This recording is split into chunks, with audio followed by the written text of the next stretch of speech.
Welcome back to Forbidden Knowledge News. I'm your host, Chris Matthew. Today, my guest is Tommy Edwards. First, a few announcements. We're still fundraising for our studio move and for production of the next film, Doorways of Perception. Right now, any donation of $100 or more, and you're going to get a guest spot on Forbidden Knowledge News. You'll get copies of both films. You'll get a PDF of A Warning from History, and you'll get your name in the credits of the upcoming film. Great ways to help support Forbidden Knowledge News. Watch the film, The Forbidden Documentary, Occult Louisiana, available now on Tubi and other streaming platforms. You can also get a premium membership at rokfin.com/FKN Plus. You'll get access to all our premium content and all the premium content from every creator on Rokfin. You can also download our episodes directly through Spreaker, which is our podcast provider. That's always free to you.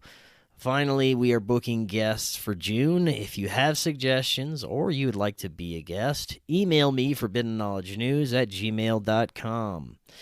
Today, I want to welcome Tommy Edwards. He is a former consensus All-American running back, NCAA national scoring leader for 6 weeks during the '93 season as a freshman at Virginia Tech. He began experiencing what he had come to understand as alien abductions and military abductions in the summer of 1994. Tommy, welcome. How you doing? Pretty good, man. How you doing? I am excellent. It's great to have you on. I am super stoked to get into your experiences and your story, which is incredible. It sounds like they are taken from Hollywood science fiction, from CIA handlers to military and extraterrestrial abductions and much more. This is going to be great. We've got lots to get to. And as usual, we're going to let the audience decide how they feel about everything, and we're just going to let you tell us your story. I'll have a few questions as well. Before we get into anything, let's just get a basic background. Tell us a little bit about yourself. I grew up in a small town in Virginia in the Blue Ridge Mountains, and was an All-American athlete at a high school, and then set some records at Virginia Tech as a running back. And I led the nation scoring there as a freshman, and the whole NCAA and some different things, and then started having these experiences the summer before my last season at Virginia Tech that I played there, where I felt like I was being abducted by aliens, more recently I've heard the term MyLab, yeah. That's kind of how things started, and then turns out that there's stuff going on before that in my life that I just had no memory of. Right on. Well, we're going to get to your experiences in a second. I want to hear all about that. You used to also play with some pretty popular rock musicians, is that right? Oh, yeah. I mean, I'm a musician, singer-songwriter, and I ran a band called APB for about 2 years. Artemis Powell band. He was the drummer for Leonard Skinner for like from 71 to 93 or 73 to 91. And then I worked with him in the 2010, 2012 time period. Yeah. Excellent. Yeah. Well, let's hear about your experiences with as much detail as you can remember, starting with the first that you can remember. First thing that I can remember, I was laying in bed, a girlfriend over the summer between the '93 season and the '94 season. I was living off campus in a house with some of my teammates, and I just kind of was laying in bed, and next thing I know, I'm like, I feel this electric surge through my body. And I can't move. And I can see that there's something standing above me. I couldn't tell what it was. It just seemed it was dark. But it's like I took every ounce of my energy that I could to like move my hand over, just to crawl over, pull my hand over with my fingers until it touched the girl I was dating there. It's almost like that grounded me out, like grounded out whatever it was that was like the electric current that felt like it was flowing through my body. Mm-hmm. And then I kind of just woke up and gasped for air, and there wasn't anything there. But it was like way later in the morning, like I guess middle of the night, a few hours had passed, and then the next time it happened, I was by myself, and it just seemed to be this. It's kind of the same thing. I felt this zap of electricity through my body, and then it was stronger the second time, and then I blacked out almost right away. And then throughout my life, following that, like I would have kind of periodic, like reoccurrences of a similar thing. But it also started me into like this existential crisis kind of, where I'm trying to find out what the hell that was, because I didn't have any context for it. It wasn't until like maybe a year and a half later, or I was getting ready to come home from that transferred to Boise State at this point, but I was getting ready to come home for Christmas, and I was at a friend's house, and he opened a drawer looking for a CD that he had borrowed to get back, and there was a book called Communion. It was Whitley Strieber, mm-hmm.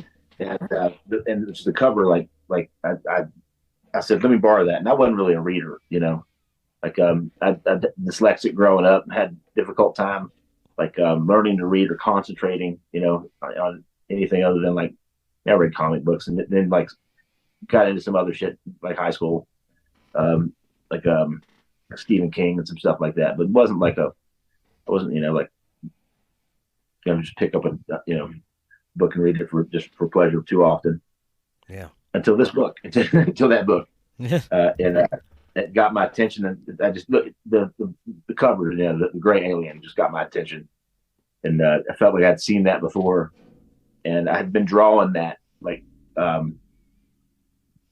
quite often leading up to him opening the drawer. It wasn't really, I don't know, it just drew me, and so I borrowed the book and leaving it on the plane, and like while I was in Virginia, I ordered another copy and went to the library and checked it out from the library to finish it, and got the second one, and was just like so many things in the book seemed in alignment with the things that were happening with me, that I went on to, I guess, read his next couple books as they came out, and that turned me on to like Bud Hopkins, some other shit too. But initially, it was like spiritual stuff that I had looked into like through different forms of different world religions and stuff. And one of the things that I had found was it was like moving into like almost like astral travel, mm-hmm. And so like when those things would happen, like I would try to not show any fear towards it, and then eventually, like in the last several years, I've been, anytime it's happened, I've been like awake and like conscious. And at one point, I guess maybe like 5 years ago, the first time that I was like fully awake, I was laying in bed watching TV, and like that, the surge of electricity came through my body, and then I was able to like compose myself. I was like, okay, and I reached over and just turned the TV off, so it was totally black in the room with the exception of the light coming in through the kitchen, and I could see movement going back and forth in front of the light. It's like almost like taking a glass of water and running it back and forth over the crack of the door. Mm-hmm. Yeah, like the movie Predator.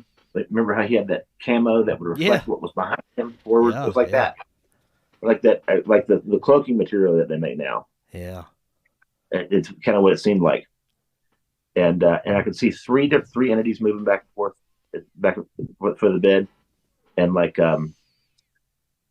when it was done, and I sensed that they were gone, and the door didn't open or close or anything. They were just there, and they weren't there.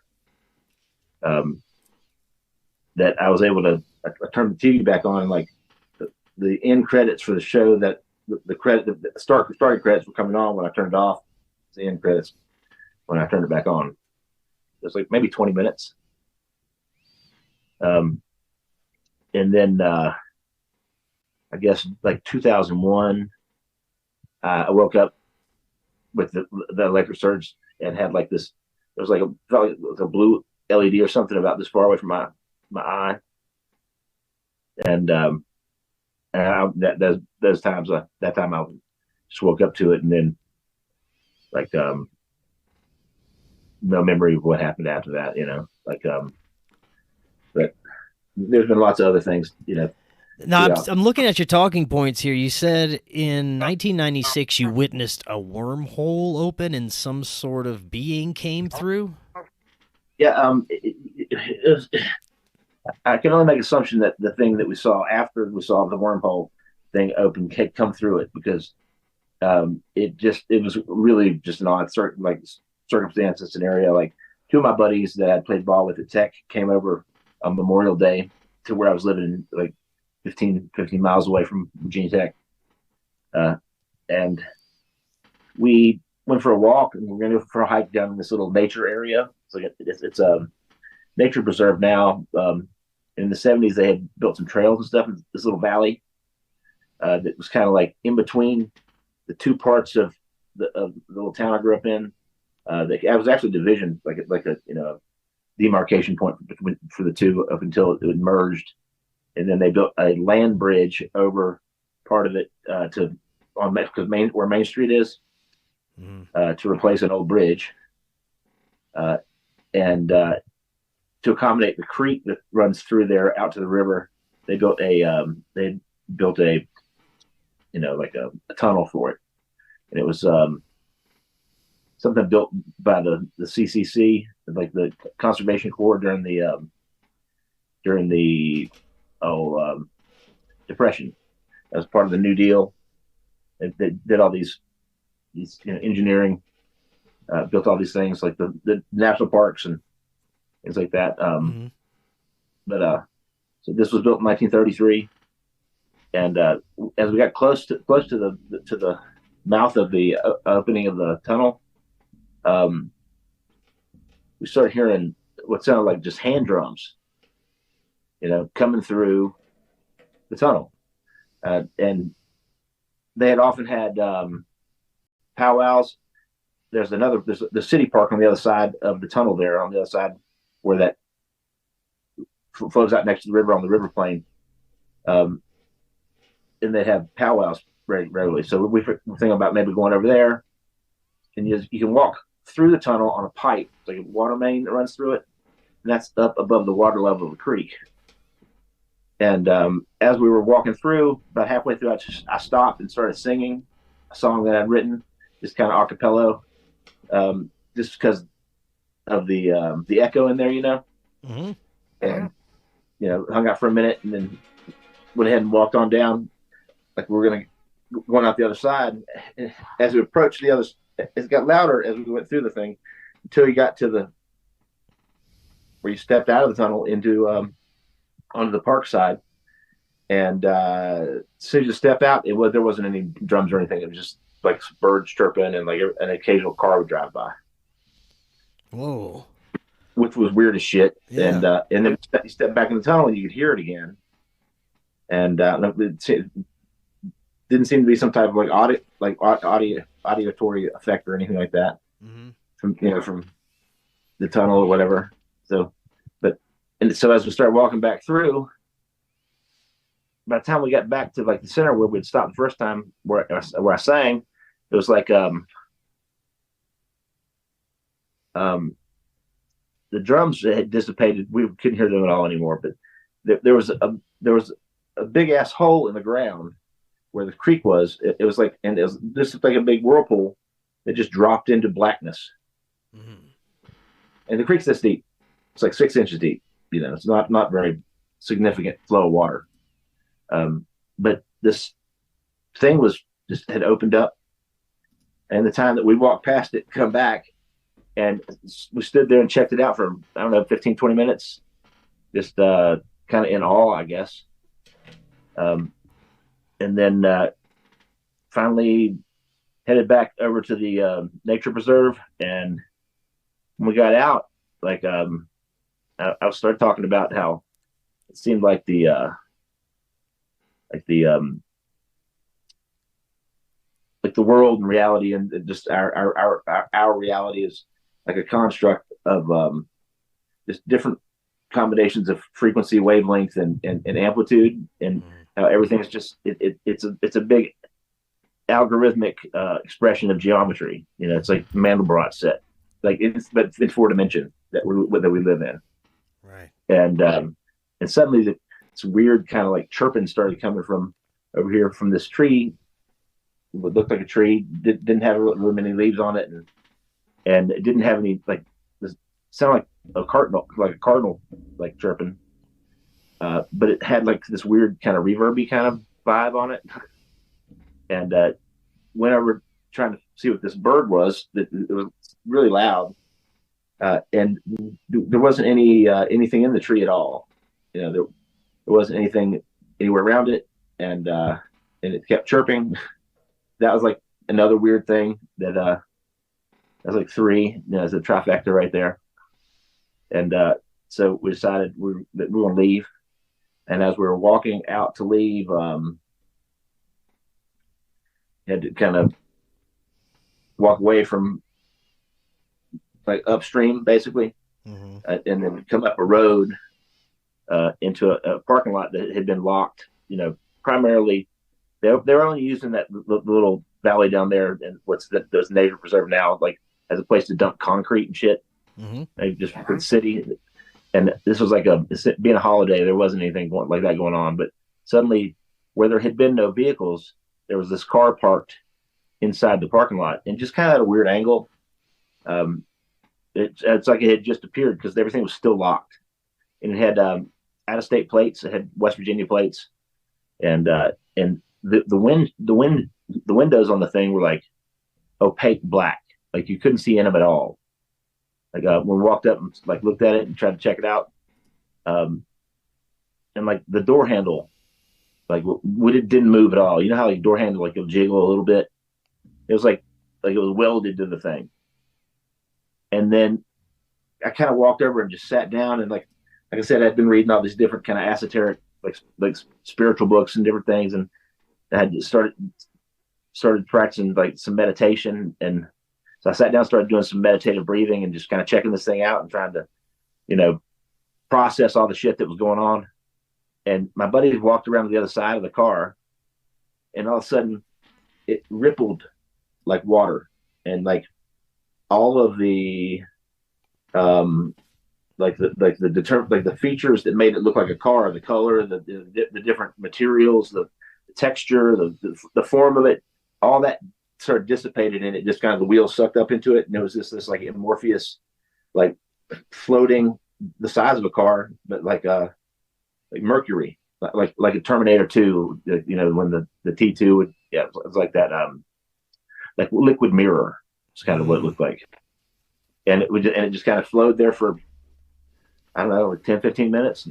I sat there checking this thing out, kind of just in awe, and then it's like the wheels dropped back down out of the thing, and it retook the shape and form of the car there, and I got up, walked off. My buddies followed me. Nobody said anything. We walked like 3 blocks back to my house, 4 blocks back to my house, and they got in the car, waved, and left. And we didn't talk about it again until I ran into a party like a month and a half later, and we had all witnessed the same thing. It was like the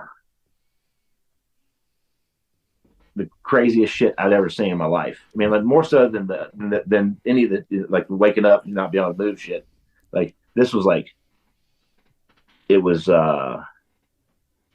like it shook my foundation. Yeah. You know. You eventually in around 2020 you were approached by someone that claimed to be in a 3-letter agency that revealed some things to you. Now, before that, between the years of 1996 until 2020, what kind of profound experiences have you had, if any?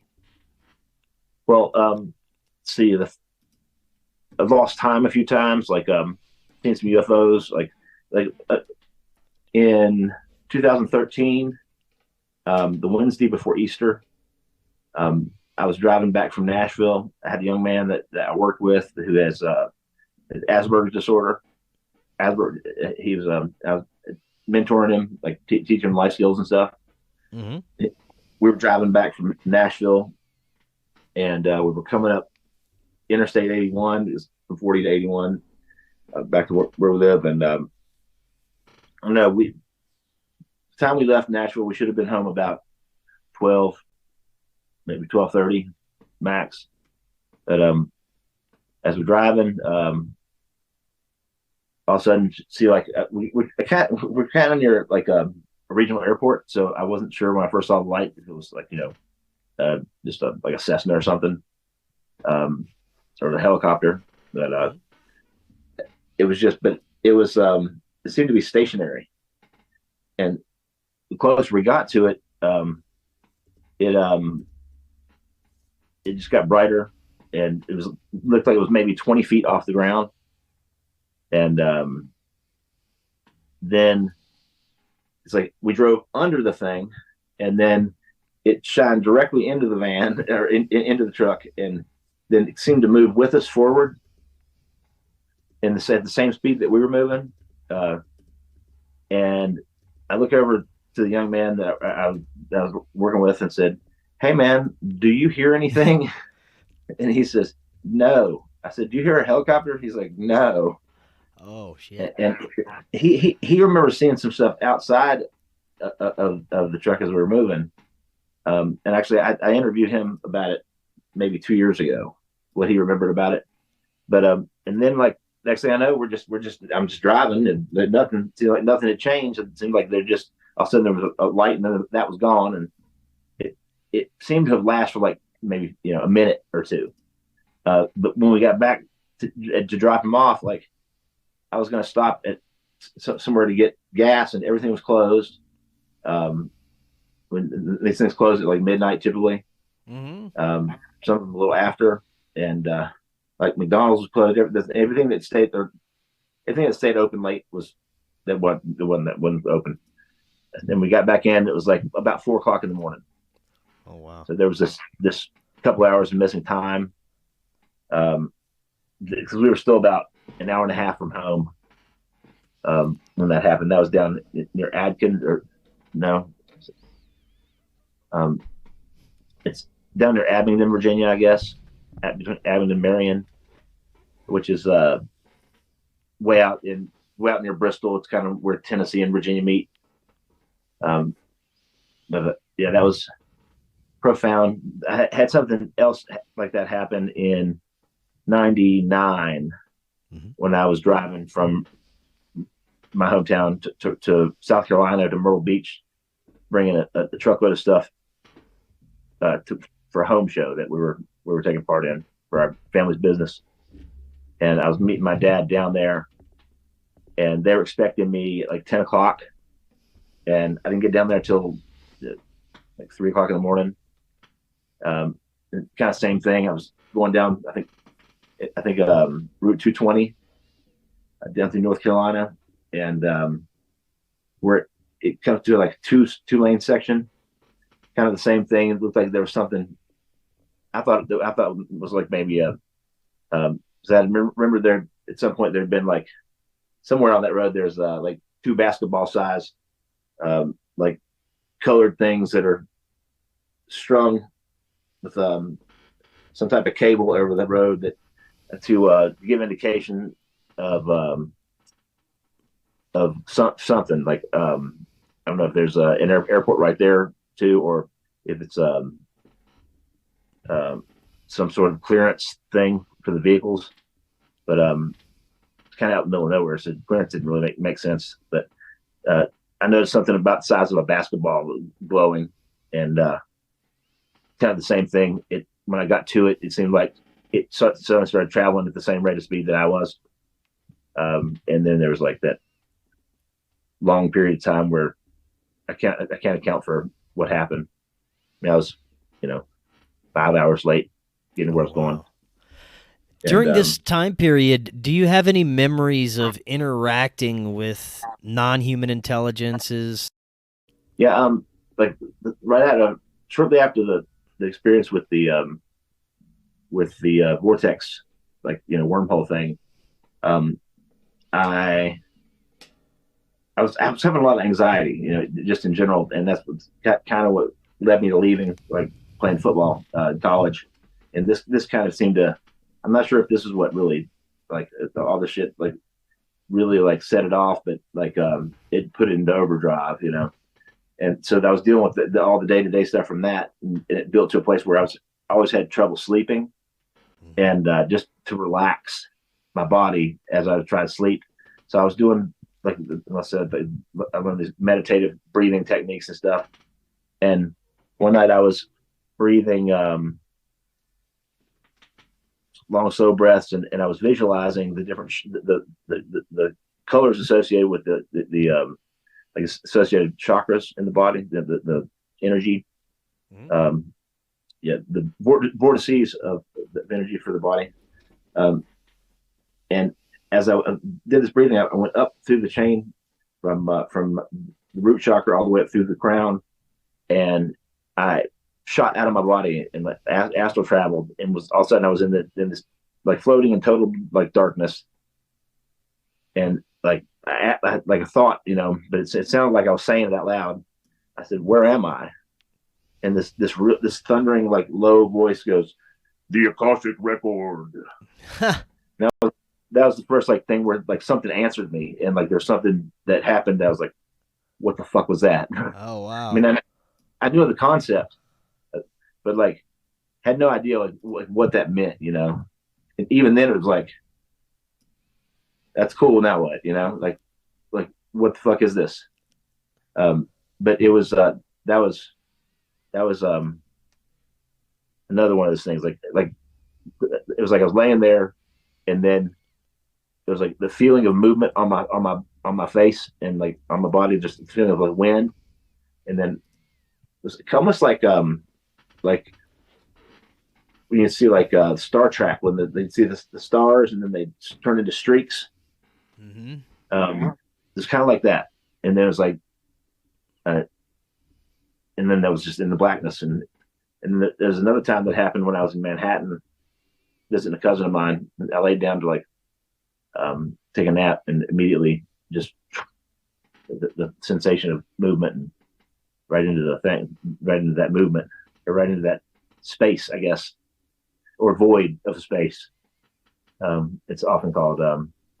There's those things. I met a dude, or again, look, I guess it was a dude.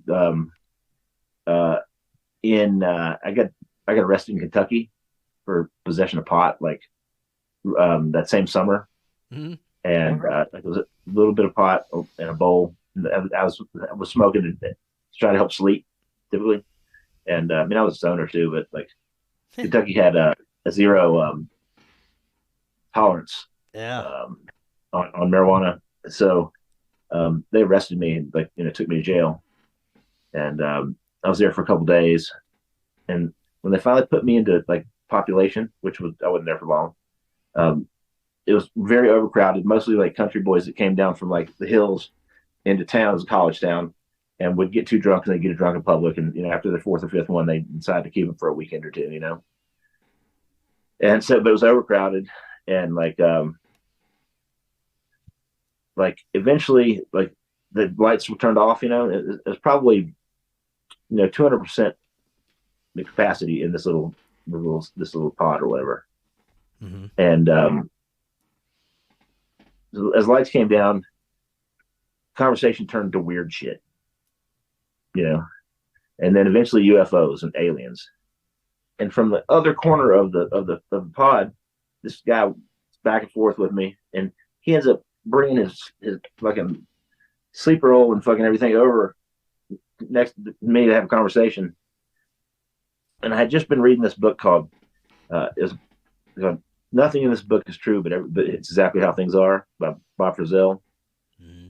And he claims that Frizzell was his neighbor there in Kentucky, and and then went on to start telling me about all this crazy shit about about running cocaine for I guess 3-letter agency Mm-hmm. during the Iran Contra, and so they utilized these things. They called them Yayo wagons,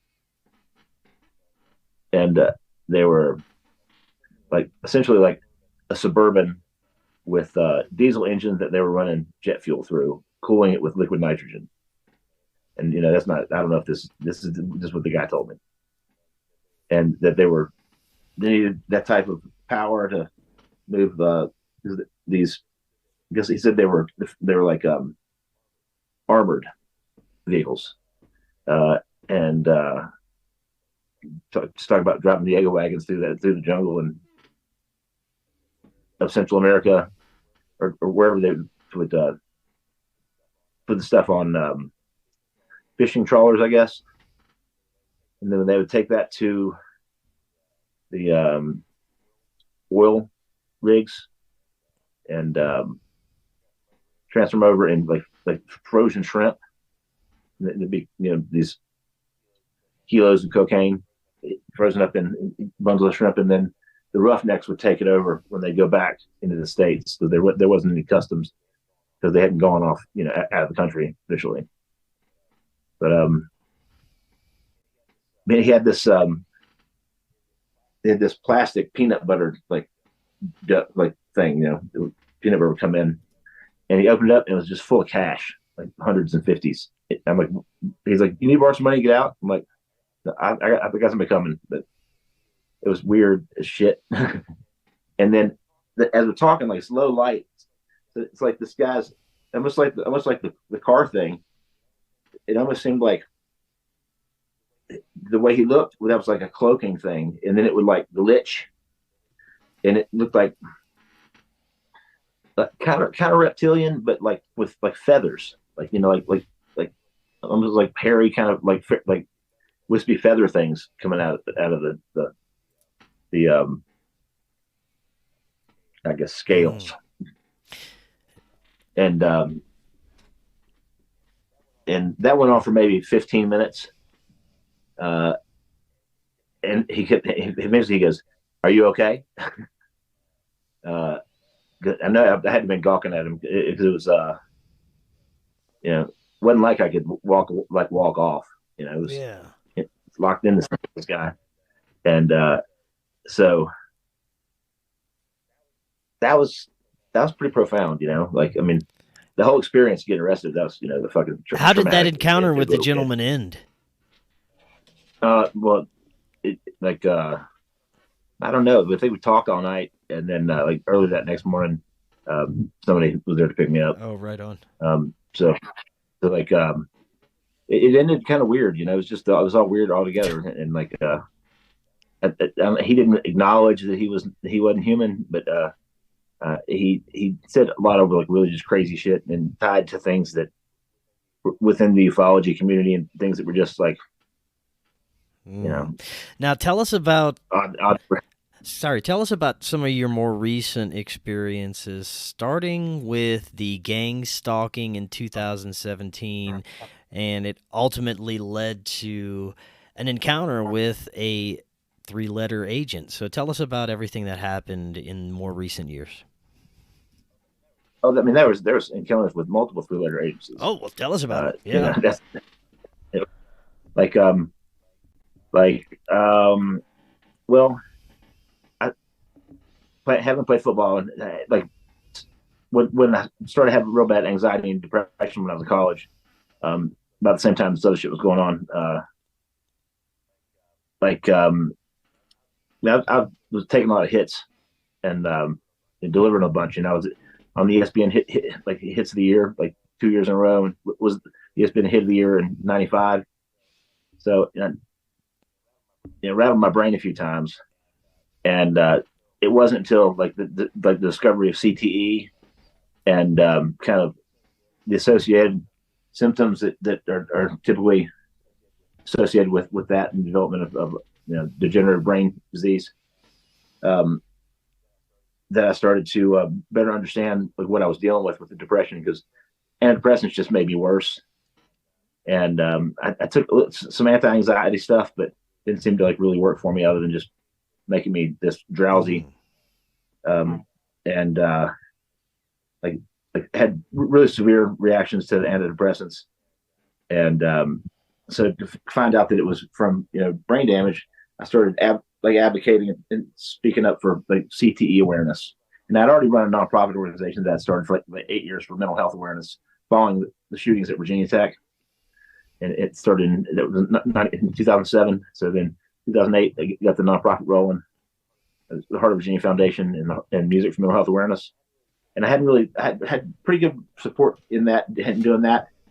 And then, but when I started advocating and talking about CTE, I started getting wellness checks anytime I would post about it, like on Facebook. And like the police would show up at my house the next morning, to check on me, which they had never done once when I was talking about mental health and he's pretty provocative, like I don't know, like performance art and theater, and use provocative messaging as a way to like make people think.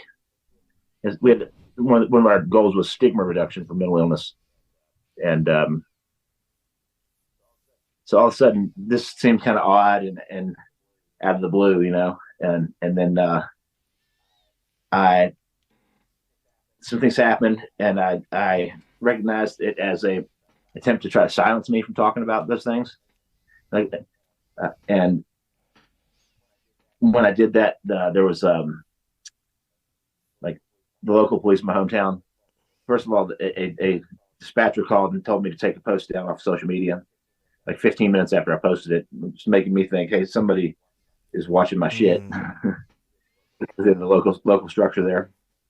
And so after it had been established that I wasn't breaking any laws and what I was doing was within my civil rights, and I asked them to fuck off. And the next morning, they asked me if I'm home. I said no, I was out of town, and I was out of town. But the next morning, I get a phone call from police there at my house. They've entered my house without a warrant. They said that they when they got there, the door was standing ajar, and like literally like 5 minutes before they called me, like my cousin called me, and he had just been at my house and fed my dogs and locked everything up, made sure everything was secure. So, so they made up a wellness check to come check on me, and then kicked the door in to say that it was standing open when they got there, and that by law they're supposed to go through and sweep the house to make sure that no one's hurt or nothing. So I got my house is a little tiny, like 3 or 4 rooms, and so about 20 minutes into this conversation, I'm like, "You guys done sweeping my house to figure out that I'm not dead as you're talking to me for 45 minutes?" And they were thoroughly searching the house, went through everything, left every drawer, everything open. I mean, so thoroughly that they found like the combination to my safe and opened it. And then they were pinging my phone to try to figure out where I was. And then they contacted the authorities there in New Jersey, where I was, in Bergen County, which is also kind of where Newark is. They requested a SWAT team be dispatched to apprehend me, saying that I was armed, homicidal, most likely headed for a school. Like 2 weeks after the Parkland shootings. And like the nonprofit that I started was mental health awareness, stigma reduction as a way to prevent school shootings. Man. That was our mission statement. Yeah, that's crazy. So I was like a double slap in the face. But after being on the phone for 45 minutes with them, finally, so you guys good? Can I hop off here now? My ex and I were going to brunch for her birthday, and that's why I was up there in New Jersey, up to visit this chick, and so we're having brunch at a diner in the next county over. She gets 2 text messages saying that to shelter in place, one from her neighbor, one from her landlord, because there was a SWAT team going in across the street. And then a detective calls her, asking her if she knows where I am. So she hands me the phone. This guy tells me that my vehicle had been involved in a hit and run, and I needed to come fill some paperwork out. And I'm like, okay, we'll be right there. Get off the phone. I'm like, huh, not going anywhere near that shit. And then we went on into the city for the day. That's what we planned to do in New York, and hung out. And then on the way back in to town, we stopped at the police station just to, you know, sign whatever they needed me to sign for the hit and run. And the guy that was on duty was like, "Man, you must have pissed somebody off bad." I'm like, "Well, what do you mean?" He said, "Somebody wanted to try to get you killed." And when they timed out, like, after 6 hours of sheltering like schools and businesses and residents in place there, they finally called it off, and they called the authorities in my hometown to find out more information about this person that they needed to be so concerned about. What if I had killed somebody, or I had if I had escaped, it was a convict or something. And they said it was for a wellness check, one of these magic in-house wellness checks. So it concerned my girlfriend so much that she ended up following me back to Virginia to confront the police to make sure that they understood that, because it was like an attempt on my life. I mean, with the heightened kind of tensions in the country, like right after the Parkland shootings. Yeah. So, but it did a couple $1,000s worth of damage to the van, and had $4,300 in cash missing that I had in like a hidden place in the van that I had brought to put down on a piece of property to move there. So that shortly after that, things started to get weirder and weirder. Like that landed me on the terrorist watch list. Oh shit! And yeah, so man, and this had all started from a parent going into the school board in my hometown, demanding that they deny me, or that they ban me from school property, which is a violation of my civil rights. And I'd spoken in hundreds of schools over the years with a nonprofit, and so it just seemed absurd. But they sent me a no trespass thing, kind of indefinite, and which they finally reinstated like last year. Except they haven't told me who the person was. I was told that a parent went in and demanded that they ban me from property, or that parent would take their child elsewhere to have them educate them, which they have the right to take their child anywhere they want to. But so I'm trying to figure out who it was, so I could face my accuser and figure out what political motivation they had to do so. And like, I'm pretty sure it's somebody that has something to do with Virginia Tech, where I played football. But that got me watch listed, which is kind of it's a fucked up deal. And the whole targeting program is it's insidious. It's built off of like East German Stasi techniques to use citizen spies. And we in the United States, we have InfoGuard and like citizen, like neighborhood watch groups, kind of that they co-op into these things.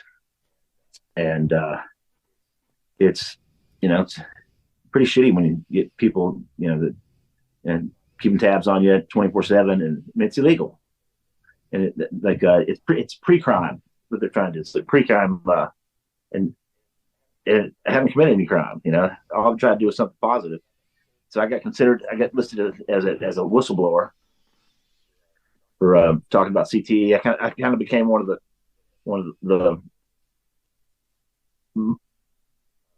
I was the only like actual football player at the time that was talking about living with CTE. I'd had some brain scans done, and I'd had a doctor that had clinically diagnosed me with CTE, which officially you can't be diagnosed after you're dead, and they slice your brain up, but which is ridiculous. I mean, they should be able to do a clinical diagnosis, especially with imagery. So I got kind of started getting trolled on Twitter, and it was like a coordinated campaign to like discredit me, and to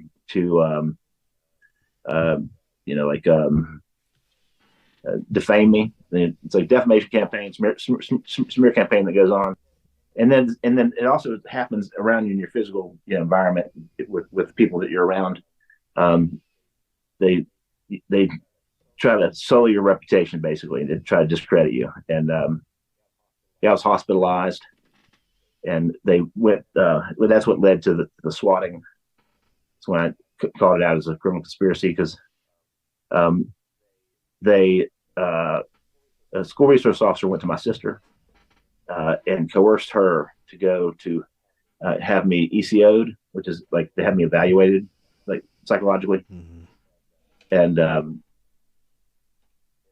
then the process is that goes on, and then if the mental health assessor determines that you need more oversight, they can put you on a 72-hour hold, which they did, but like the school resource officer coerced my sister with her job. My sister was a principal at one of the schools in the school system, and she felt obligated as a way to save her career or to not harm her career.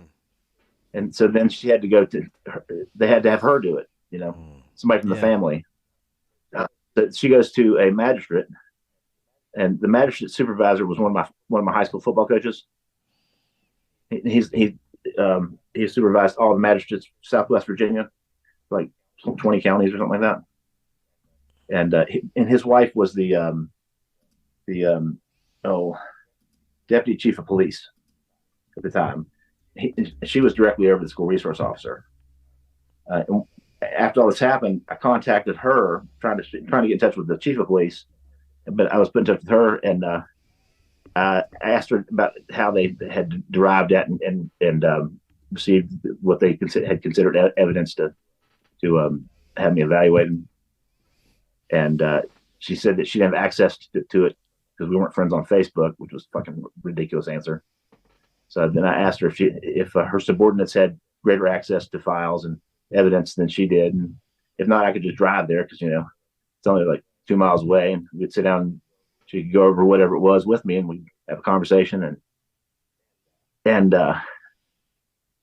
she gave me some bullshit excuse, and I said, "This is the second time in a year I'm going to have to contact the FBI to investigate somebody that's trying to that means me that caused me harm." And she hung up on me, which the public servant, that seems kind of odd. I called back thinking that maybe my call dropped, like it did with my phone died just a little while ago. Same voice answered. I explained who I was and thought that maybe my call had dropped the call. Phone dropped the call, and they hung up again. So it was the deputy chief that had answered the phone. And after that, things got weirder and weirder. There was ongoing this shit like disappearing, moving around my house outside, like loud noises, like somebody, like it sounded like somebody came up and slapped the glass doors on my sun porch. One night, like 3 o'clock in the morning, threw something at the house, which it sits way back off the road, so they have to come up close to the house to do so. Man. And then like that just kind of kept happening, and then I had moved to Nashville in 2019 just because I was afraid for my life in my hometown. I'd had the swatting thing that was initiated by folks from my hometown, and this was confirmed to me when I contacted the head of the SWAT commander in New Jersey about 2 weeks after all that happened. And that's when it really sat in, and I didn't sleep for like a week. And then like my neighbor jumped off a bridge. Whoa. There's a whole bunch of like crazy shit right together there. And then like I went to establish a new general physician so that I get CAT scans for my concussion attorneys that were suing me. And as I'm leaving, the doctor's like, "Hey, when was the last time you had a tetanus shot?" And said it'd been a while, so I agreed to one. And they gave me what's called a Tdap. And the pertussis in it, apparently, I guess, caused my brain to swell up rapidly because I have encephalopathy. And like 2 hours after I left the doctor's, I was home. I made something to eat. I got to go get something to drink, and I woke up like 3 days later, face down, laying across my bed, crossways, and was in a delirium for like the next 10 days. Man. And then, like with one Google search, when I finally had like enough composure to be able to sit down and like try to logically figure this shit out, I Googled Tdap and chronic traumatic encephalopathy, and one of the first things that pops up is anybody with encephalopathy is risk of potential death from pertussis. Gee. It's whooping cough. I wasn't really a candidate for that shit anyway. Yeah. That's for kids and old people. That's crazy. Then that triggered Parkinsonism, and it fucked up like the part of my brain that was like with my balance and stuff, and haven't been like I was running, all American running back, and I was a professional skateboarder like in my late 20s. So like I always had great balance, and after that I had to use a cane for a while. I mean, over a year, on and off, and just because it fucked with the equilibrium, I get vertigo, and so I went to the doctor about getting images from my concussion doctors, and wound up with almost catastrophic brain injury from the visit, which seemed a little too like convenient. And it was a new doctor I'd never been to. It was an odd thing, and because I found it in one Google search, and I sat and talked to him for 45 minutes about not just like treating symptoms with pharmacology, try to address the underlying reason, and then that he should have known that, or have given me the option of just the tetanus shot without the other shit in it. Man. So I went up in Nashville for a better part of a year. While I was working in downtown Nashville one night, this guy's like staring at me the whole night. I was working the door, and he comes up to the door with a drink in his hand, and it actually he's going to walk outside, and he like leans forward like that, and he goes, "No, I'm not going outside." It was kind of like he was, fucking with me. And then, and he's like, "Yeah, no, you're just doing your job. You're just doing your job." And then he turns around and flashes FBI credentials at me, and puts them away, and I said, "Well, what's up?" He goes, "Oh, just in town doing an investigation." I'm like, "Oh, okay."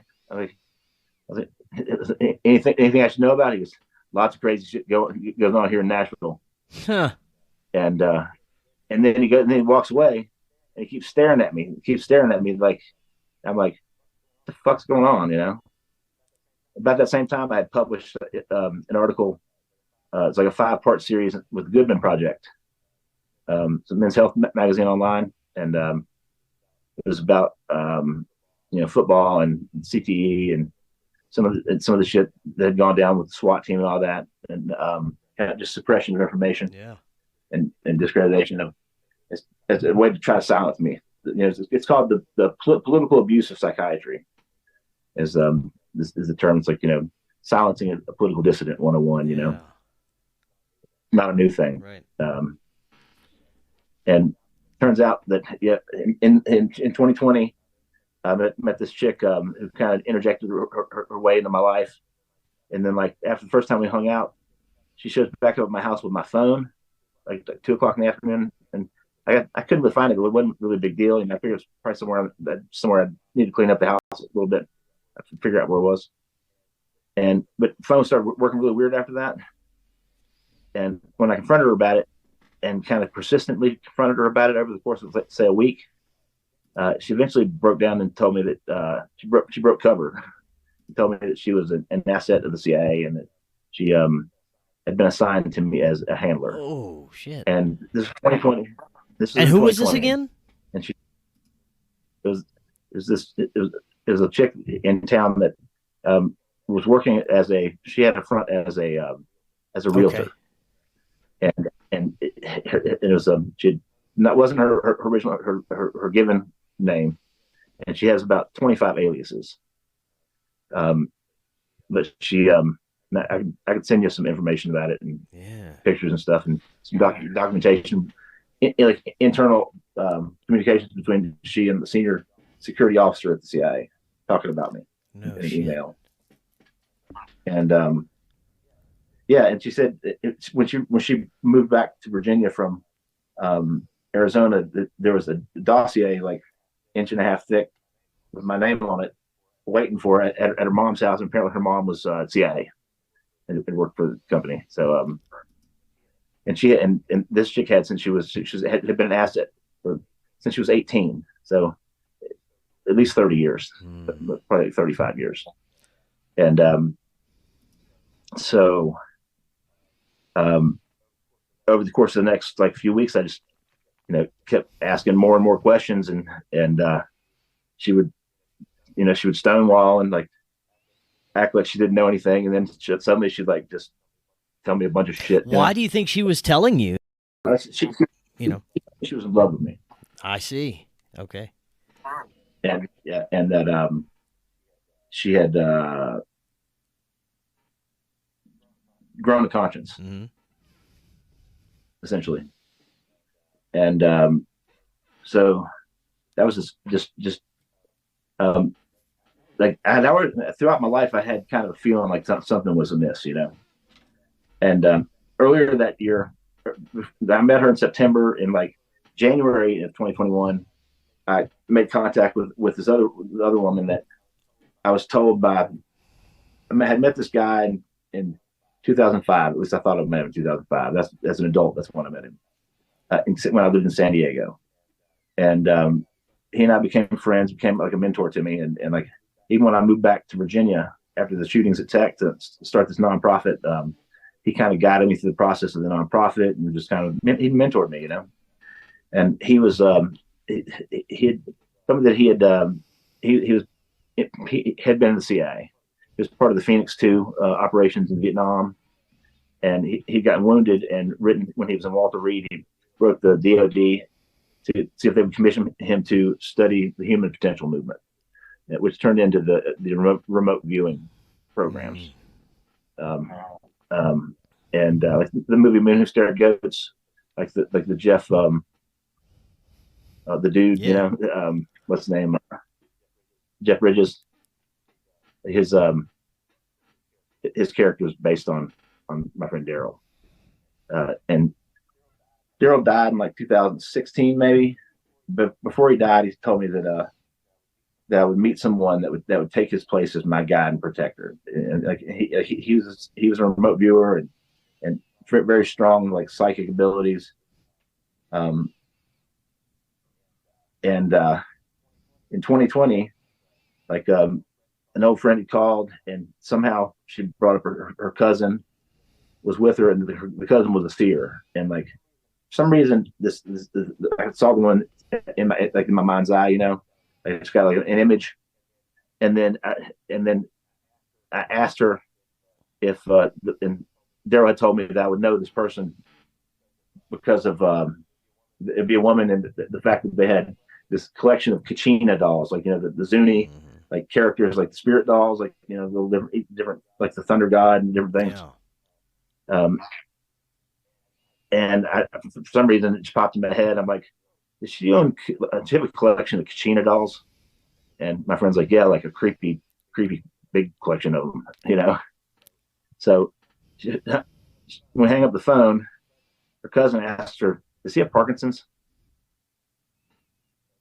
And then Jody told me that when she called me like the next day, kind of give me an update on the reason she called me the first time, was her dog had run away. She was just in crisis.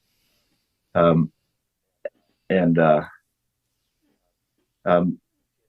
had me. I asked for her cousin's phone number. I called her that night, and we became friends. And she told me all about how Daryl had come to her in a spirit form. She's a medium, and had just shown up a couple years prior, and told her that that asked her to help me, and it turns out that she and I had been in the same program as kids. It was an offshoot of the Stargate program, and where they were recruiting and trying to find for the GATE program, where they're trying to find kids with extraordinary gifts. Yeah. And they filter kids through the gifted talented programs at schools. Yes. And I had been taken because of some learning disabilities. My parents had taken me to UVA to have me tested. And I have dyslexia and like ADHD and some other like kind of visual processing stuff. But I also had like a crazy high IQ. And it seems like the interaction started before that though. Mm-hmm. But they definitely there was a weird conversation I had with my dad that makes me think that something significant happened about that time. But in 1980, there was a murder in my hometown, and the guy who committed the murder was the first person convicted of murder without a body in the state of Virginia. Mm-hmm.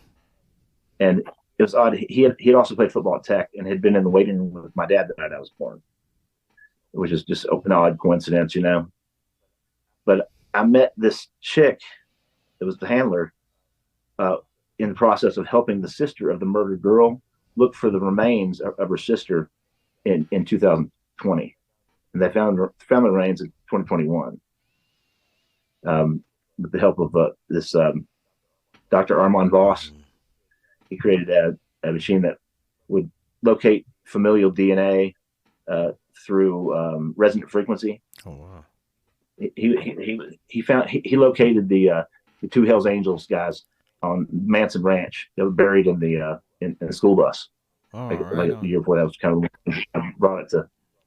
brought him to the forefront of, and he worked on the Casey Anthony case, I think.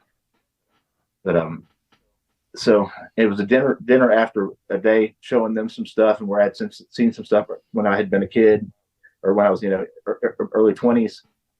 I found some human remains on our property at the edge of a sinkhole, and we called the police, and the police threw them away. Just they said they were sending them to the crime lab. The crime lab later said that they never received anything, and I was told that it was cow bones, and I studied comparative anatomy, and I said, it's biology major in college, and knew that was some bullshit. Yeah. And it got weird, man. I ended up moving away. So you think all of your experiences, even from the very first high strange paranormal experience you had, may be possible that you were involved with some of these projects from a very young age, and it may have been part of the experience? Or do you think that was separate, and maybe you were targeted through these projects because you were having these experiences? What do you think? I think it's kind of well, I've been told that I was targeted because I'm a whistleblower for CTE. Mm-hmm. Mm-hmm. And that's kind of what, after that 5-part thing from with the Goodman Project came out, like I literally started getting followed back and forth when I'd go to Virginia, back to Tennessee. Right. I mean, but both, And then 2020 I also had 2 profilers from the FBI come in and profile me in my home, under the guise of buying records that I was selling. I used to have a record store, and I was selling off inventory and stuff. So and later the guy admitted to me an FBI profiler, and so, which it was, all kind of just, and I was asking the FBI for help because the gang stalking, and they just ignore it. There's a guy that played tech about 4 years behind me. That's the head of the field office here in Roanoke. I can't get him to return a call, which is odd, but I think that I had a presence in my life because of the early programs, and in 80, when they were had been looking for the body back then, Mind Reach had come in, from SRI, mm-hmm. Scientific, Stanford Research Institute, and they were looking for the body, kind of also probably running some cover in the press for other things that were going on, because I'm pretty sure that the murderer was actually an asset of the CIA as part of their drug smuggling, human trafficking operation. And it seemed like that the girl, she fought back, And an odd thing that her parents, her dad, also played football at Virginia Tech in the 1950s, and like one of his teammates, whose brother became a Virginia state senator, like brought the murderer, to meet the dad, to talk to him, and like before the trial and everything, like weird shit, man. Like, and it's weird to put like the ghost, like spirit stuff, that happened in finding the human remains, and some of the things that happened after that just seemed like. And I found like scalp with like long hair attached to it and stuff when I went back down and dug around some more, and like some crazy shit. Wow. And all that evidence disappeared. Had disappeared when I came back to Virginia to help move all the stuff from that property before the folks that bought it came in and bulldozed and burned it the next day. Oh. And I'd taken Dr. Voss up to the property there because he might have been able to still locate something with, depending on how close it was to the surface of the ground, and where the sinkhole had been. They had raised the elevation maybe 75 feet. It was where they brought in like debris and stuff to build it up for no reason. And it seemed that they'd probably spent $1 million, Wow. Just raising the elevation of that and filling it in. Now, but he did locate human remains on the property there, but it didn't match the profile. It was just with via DNA. Now we've got a few minutes left. Have you had any other recent experience? Is this still going on in any capacity, whether it's the paranormal or gang stalking or even other types of contacts with three-letter agencies, anything like that? Oh yeah, I mean, I had a date last night with somebody that I'm pretty sure is a potential handler.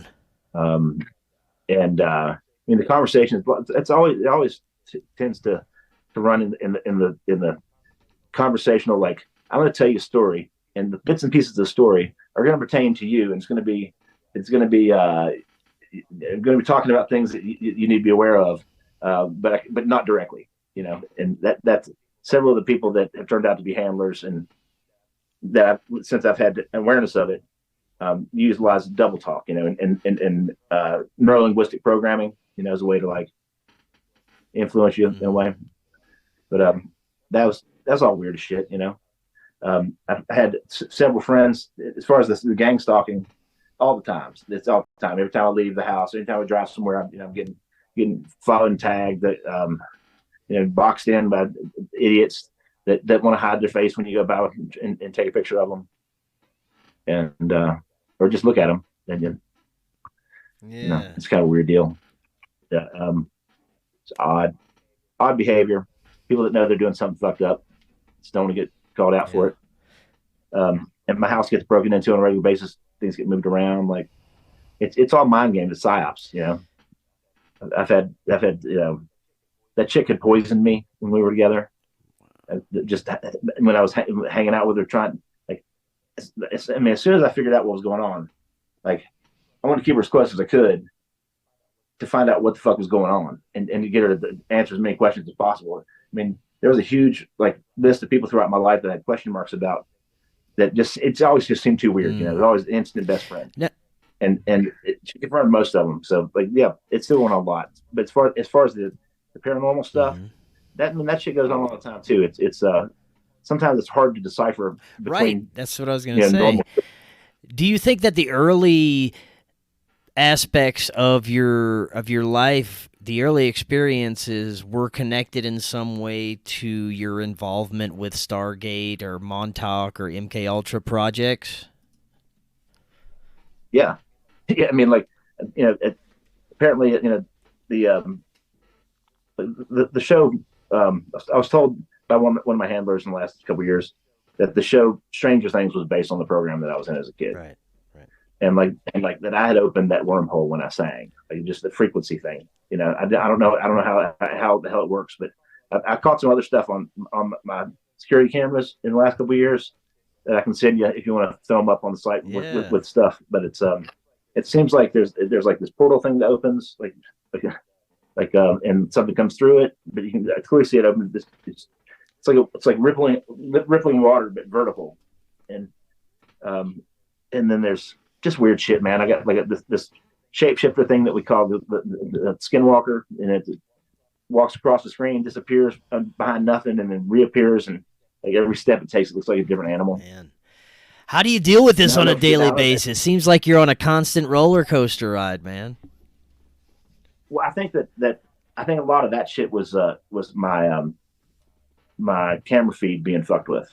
You know, some of it seems to be like, you know, gang stalking, manipulation, targeting. Yeah, just part of as to further discredit me, because I mean, you know, it's something weird going on. I'm like that I can show other people. I'm like, check this shit out. Tell me what you think, and that way it's not But you know, with AI and like all the technology they have with CGI and shit, man, it wouldn't be that hard like to have whatever's moving across the screen.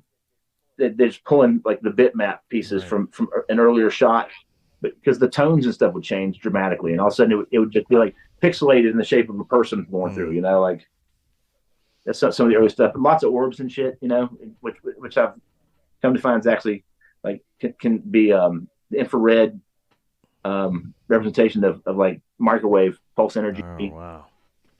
Directing weapons. You know. Being and that sort of hearing the shit that causes the electronic kind of cricket sound. What the people with Havana syndrome describe. Yeah. With high pitch, like spray effect stuff. You know. Man, that is crazy. It's all. I mean, it's ongoing like all the time. Yeah. Damn. Especially when I talk about it like this. Yeah, man. Yeah. So like I was saying, on a daily basis, how do you deal with all this stuff? You just roll with the punches and, you know, hope for the best? Well, I mean, some days are harder than others. Like, I've tried to come to the, you know, just come to the point with myself where I try not to let it bother me. I mean, it's just anytime you go home and you discover the door to your vehicle, your vehicle, your house are sitting open, you know, you locked them when you left. It's you know, that's going to put you on edge a little bit. But I paint and I write music and I make art. A lot of this started like when I was in 2017. I started working on a documentary called Brain Slosh about CTE, and they really don't want me to make that fucking movie. Let me say that. I mean, it's because that I mean, like I had 4 computers go down, like a dozen or more phones. I got Pegasus. I've got evidence of Pegasus on my phone. Yeah. Like man. Incredible information, Tommy. Thank you so much for coming on. This was great, and we'll definitely have to dive back in the future. I want to hear so much more about your experiences and get your insights into it. Before you head out, is there anything out there that the audience can find out more about you? Yeah, well, yeah, I've got a I guess X space on X. It's TD Tommy 33. They're at TD Tommy 33, and then we got a Facebook and an Instagram. Touchdown Tommy Edwards, and then I got a YouTube channel, which trying to think, I can't remember what it's called, like Tommy Edwards, like 02 or 78 or something like that. But send me when you find it. Just send me message me the link, and I'll put it in the description so people can find it. Will do, man. Awesome. And you know, and I got my OnlyFans page, man. I got all kinds of pictures of oscillating fans and ceiling fans, and some of them fans that clip on your hat, and radiator fans, man, all kinds of fans, NASCAR fans, you know. Right on, man. We gotta definitely check out the OnlyFans. That's awesome. Tommy, thank you so much, man. We'll definitely be doing this again. And until next time, everyone, have an excellent evening. We will talk again tomorrow. We'll see y'all then.